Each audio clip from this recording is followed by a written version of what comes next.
Hello friends, मैं सुधीर स्वागत करता हूं आप सभी का आपके अपने चैनल स्कोर मैक्स पे। और आज हम डिस्कस करेंगे आपके इग्नू रिजल्ट्स के बारे में कि कितने मार्क्स आपको चाहिए होते हैं इंटरनल्स में, कितने मार्क्स आपको चाहिए होते हैं एक्सटर्नल में। अगर आप पेपर देते हैं तो उसके कितने परसेंट मार्क्स आपके ओवरऑल मार्क्स में ऐड होते हैं, किस तरह इसका रिजल्ट आता है, इन सभी चीज़ों के बारे में। तो सबसे पहले जो इसका पहला अपडेट आया था आपके इग्नू रिजल्ट का, इस बार आपके मार्च वाले एग्जाम्स का, ये आपका 19 फरवरी को इसका सबसे पहला अपडेट देखा गया था। इसके बारे में बात करेंगे। इसका जो रिजल्ट होता है, या जैसे आपके फर्स्ट ईयर में 6 सब्जेक्ट हैं, 5 सब्जेक्ट हैं, मतलब आपके कितने भी सब्जेक्ट हैं, तो ये नहीं है कि जैसे हम सीबीएसई की बात करते हैं, दिल्ली यूनिवर्सिटी की बात करते हैं, तो वहाँ पर आपके ओवरऑल मार्क्स एक ही दिन अपडेट होते हैं। इग्नू इस तरह काम नहीं करता। इग्नू 1 बाय 1 आपके मार्क्स को अपडेट करता रहता है। जैसे जैसे टीचर्स कॉपीज चेक करते हैं, वो उन कॉपीज के मार्क्स को आगे सबमिट करते हैं, और वैसे ही वो उन मार्क्स को अपडेट करते रहते हैं। हो सकता है किसी टीचर ने आपका एक एग्जाम का पेपर आपका आज चेक करके आगे सेंड कर दिया, तो उसके मार्क्स आपके आज के अपडेट में शो हो जाएंगे। लेकिन हो सकता है लास्ट वाला पेपर आपका अभी तक चेक नहीं हुआ या हुआ ही नहीं है, तो वो आपका अभी तक अपडेट नहीं होएगा। तो इसके अंदर आपका अगर आप रिजल्ट देखते हैं, हो सकता है आपके किसी 2 या 3 सब्जेक्ट के मार्क्स आ गए हों, और 2-3 सब्जेक्ट्स के मार्क्स वहाँ पर अपडेट ना हुए हों, तो आपको इसमें टेंशन लेने की ज़रूरत नहीं है, क्योंकि इग्नू में प्रोसेस ही यही है कि जैसे जैसे आपके पेपर चेक होते रहते हैं, ये उनको अपडेट करते रहते हैं। जैसे मैंने बात करी कि सीबीएसई और डीयू की तरह काम नहीं करता। हो सकता है एक सेम सब्जेक्ट है आपके पास और आपके फ्रेंड का भी सेम सब्जेक्ट है, लेकिन आपकी कॉपी जिस टीचर के पास गई, उसने तो आपकी कॉपी को उसी दिन चेक कर कर अपडेट कर दिया, तो आपके मार्क्स अपडेट हो गए, आपके कह सकते हैं ग्रेड कार्ड में शो कर गए। लेकिन वहीं आपके दोस्त का भी जो सेम सब्जेक्ट था, लेकिन वो किसी दूसरे टीचर के पास गया था चेक होने के लिए पेपर, और उस टीचर ने उस पेपर को भी चेक नहीं किया, तो उसके मार्क्स अपडेट नहीं होंगे। तो इसमें ऐसा भी देखा जाता है कि सेम सब्जेक्ट कि आपका हो सकता है आपके तो अपडेट हो जाए, लेकिन किसी और के अपडेट ना हो, या किसी दूसरे के अपडेट हो गए हों उसी सब्जेक्ट के मार्क्स, या आपके अपडेट ना हो। तो अगर ऐसा कुछ होता है तो आपको कोई भी टेंशन लेने की जरूरत नहीं है। तो इसका जो आपका कह सकते हैं जो ग्रेड कार्ड आता है, आपका जो रिजल्ट आता है, वो कुछ इस तरह दिखाई देता है।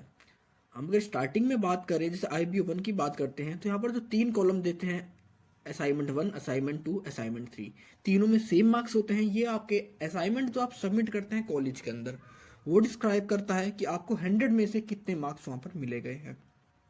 अब दूसरा बात करता है टर्म एंड थ्योरी।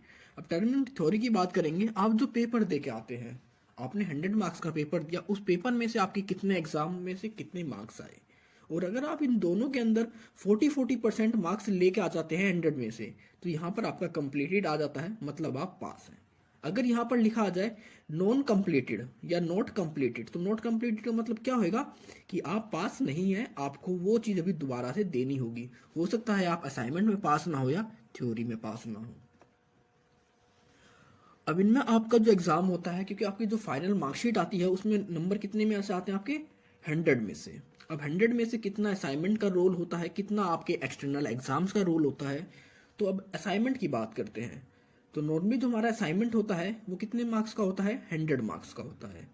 हम 100 मार्क्स के असाइनमेंट्स को अपने कॉलेजेस में, स्टडी सेंटर्स में सबमिट करते हैं। फिर उनका कितना निकाला जाता है, 30%। मतलब 100 का 30% कितना होगा, 30 मार्क्स।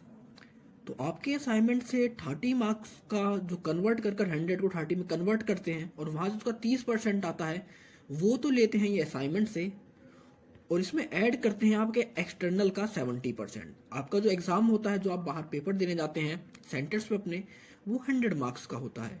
अब उस 100 मार्क्स के अंदर से आप जितने भी मार्क्स लेते हैं उसका 70%। हो सकता है आपने 100 में से 100 मार्क्स ले लिए, तो वहाँ पर 100 मार्क्स का ये नहीं कि आपके 100 ऐड कर दिए जाएंगे, उसका 70% निकाला जाएगा। तो इसका 70% कितना होगा आपका, 70 मार्क्स। अब आपके एक्सटर्नल के 70% को ऐड करेंगे, और आपके असाइनमेंट के 30% को ऐड करेंगे। इन दोनों को मिलाकर आपका 100% बन जाता है, जो कि आपका ग्रेड कार्ड के अंदर शो करता है फाइनल रिजल्ट आपका। अब बात करेंगे आपके पासिंग क्राइटेरिया के बारे में, कि यहाँ पर पासिंग के लिए आपको कितने मार्क्स चाहिए होते हैं इग्नू एग्जाम्स में। अगर हम असाइनमेंट को देखते हैं, तो असाइनमेंट्स के अंदर आपको हर असाइनमेंट में मिनिमम टू मिनिमम 40%, या बात करें 40 मार्क्स चाहिए 100 आउट ऑफ से। मतलब अगर आपका 100 मार्क्स का असाइनमेंट है, तो वहाँ पर आपको 40 मार्क्स चाहिए। और कई ऐसे सब्जेक्ट्स हैं जिनका 50 मार्क्स का असाइनमेंट होता है, तो वहाँ पर उन्हें 20 मार्क्स चाहिए। मतलब एक 40% का जो क्राइटेरिया है, चाहे आपका एक्सटर्नल हो चाहे आपके असाइनमेंट हो, आपको 40% मार्क्स चाहिए ही चाहिए उस सब्जेक्ट को क्लियर करने के लिए, पास करने के लिए। उसी तरह आपका जो हमारा जो पेपर दे के आते हैं उसमें भी 40 मार्क्स किसके लिए है, जब आप 100 मार्क्स का पेपर दे के आते हैं तो वहाँ पर आपको 40 मार्क्स चाहिए उसको क्लियर करने के लिए, पास करने के लिए। और अगर आपका एग्ज़ाम 50 मार्क्स का है तो वहाँ पर आपको 20 मार्क्स चाहिए उस सब्जेक्ट को क्लियर करने के लिए। ये थे इनके पासिंग क्राइटेरियाज। तो आई होप आपको अब सब कुछ समझ में आ चुका होगा कि इग्नू किस तरह अपने मार्क्स को अपडेट करता है, इसका क्या पासिंग क्राइटेरिया है। और ये नहीं है कि ये पूरे पूरे रिजल्ट को आपको एक साथ अपडेट करता है, जैसे जैसे इसके पास नंबर आते जाते हैं, टीचर्स अपडेट भेजते रहते हैं, उसी के हिसाब से ये आपके मार्क्स को अपडेट करता रहता है। तो मिलते हैं जल्दी एक नई वीडियो के साथ, तब तक के लिए take care, good bye friends.